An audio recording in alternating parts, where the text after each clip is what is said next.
Hello everyone and welcome to this week's reviews. As today, we look at the beginnings of arguably the biggest restaurant chain in the world and the latest horror film from M. Night Shyamalan. First up is Michael Keaton as Ray Kroc, the man who helped put McDonald's on the map on its way to becoming a mega corporation in The Founder. Director John Lee Hancock and writer Robert Siegel take a rather interesting approach, as in the beginning it feels like The Founder will be the typical biopic about the big dreamer, the everyman, trying desperately to turn this little fast food place nationwide. In the beginning we are kind of rooting for Ray Kroc, but as the film goes on, we start to see some of his shortcomings and the way he weasels the McDonald brothers out of the establishment they created. It's quite clever there, and it's almost a deconstruction of the American dream. Michael Keaton is fantastic as Kroc, managing to portray that multi-layered personality, and I'm surprised and disappointed he has not gotten much recognition this award season. Seeing him interact with the McDonald's and planning it all out, we really see wheels turning in his head. And if you're familiar with McDonald's later practices, seeing the start of how they began is quite amusing. Hancock, who previously directed Saving Mr. Banks, gives almost everything in the film a glow not too dissimilar to the famous Golden Arches.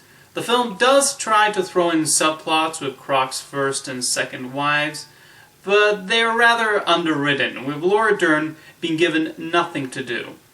Otherwise, I found this a fascinating and well put together look at how McDonald's came to be, and a smart portrait of corporate America and the many hoops that have to be jumped in taking a small little company and turning it into a massive corporation.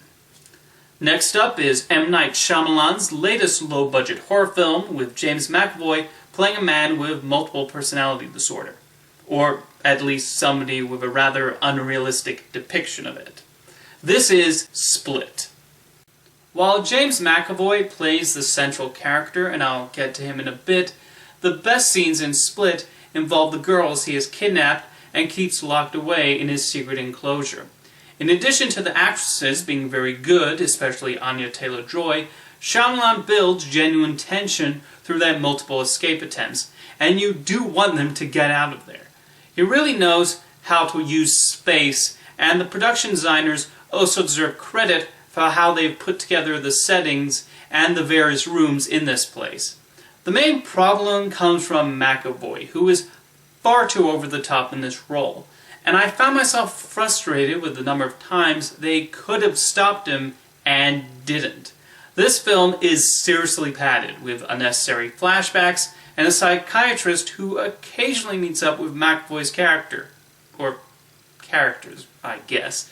Everything about the way he's written is outlandish, and the twist, yes, this is a Shyamalan film with a twist, being one of the most absurd that he's done yet.